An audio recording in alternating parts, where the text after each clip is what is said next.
hoping this would be his year. No longer saddled with a difficult teammate and a terrible car, we should be seeing some great things from Mick Schumacher. But he's still yet to score a point and is being woefully outperformed by K-Mag, a man who didn't sit in an F1 car at all last year. It makes us wonder, is today's Schumacher more Ralph than Michael? Welcome back, Formula 1 fans, to another video. While you're here, help us out by hitting the like and subscribe buttons, and ring the notification bell to be updated when we post new content. We'd love to make it easy for you to support us in creating these videos, so we've added a Buy Me a Coffee link in the description below, and there's also YouTube's new Super Likes. If you enjoy what we do and want to help us with making more videos, please check it out. Mick Schumacher made it up to Formula 1 in interesting circumstances.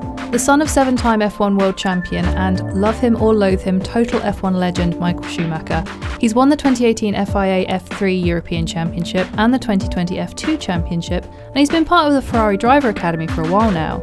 He didn't want any favours because of his famous father and initially raced under his mother's maiden name as Mick Betch. It wasn't long before everyone made the connection though, and he switched back to his given name. Mick had more than the family name going for him though. His early success meant he moved up the formulas quickly and was spotted by Ferrari as a talent to develop, joining the Ferrari Driver Academy in 2019. He wasn't without incident in his F3 and F2 days. There were collisions and retirements and silly errors in both, but he made up for those by putting in stellar performances when he and the car were both at their best. He ended up taking part in the in-season testing in Bahrain for both Ferrari and Alfa Romeo in April 2019, and should have been in the Alfa Romeo for the 2020 Eiffel GP practice session, were it not for the session being cancelled due to bad weather.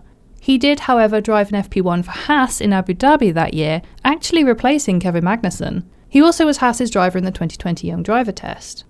In 2020, Haas, struggling financially and not performing well in the championship, made the decision to drop its established driver pairing of Kevin Magnussen and Romain Grosjean in favour of two rookies who were both bringing considerable sponsorship to the team, Nikita Mazepin and Mick Schumacher.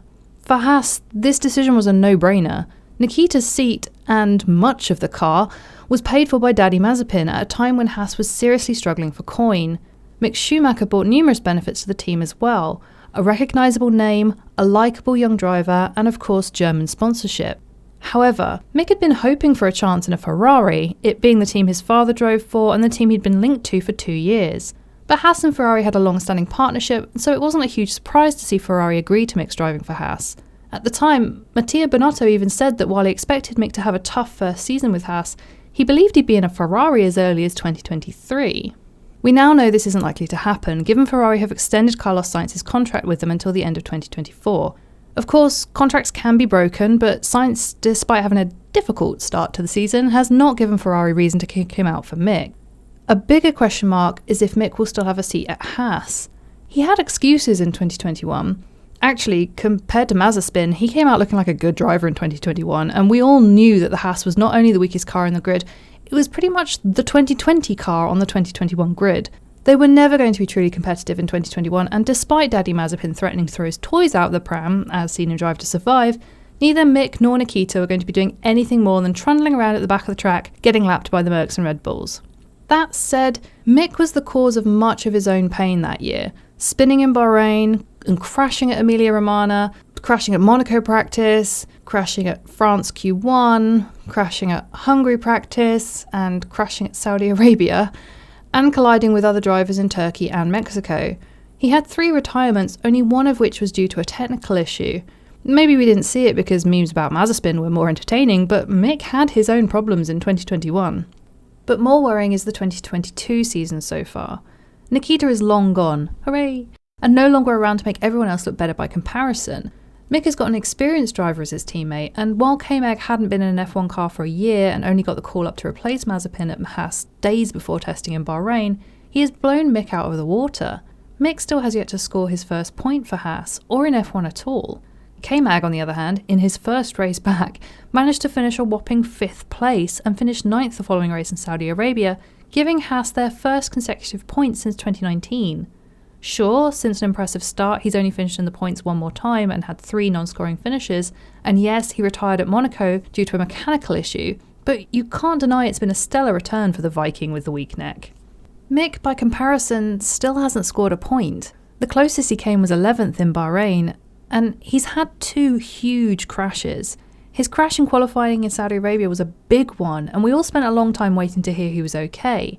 Thankfully he was, but the damage to the car alongside medical advice after his checkup meant he had to withdraw from the race the next day. And then at Monaco we saw another big crash into the barriers and a retirement.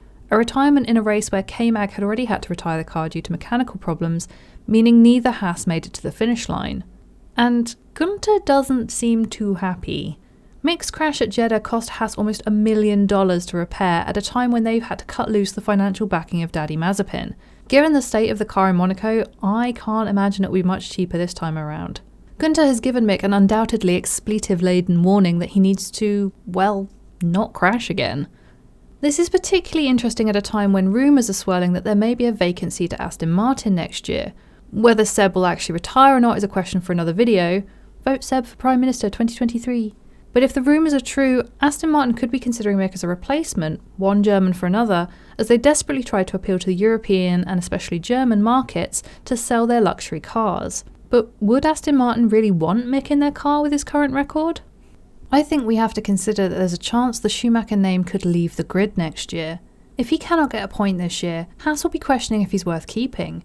His sponsorship would have to be worth more than the lack of points and the cost impact to the team.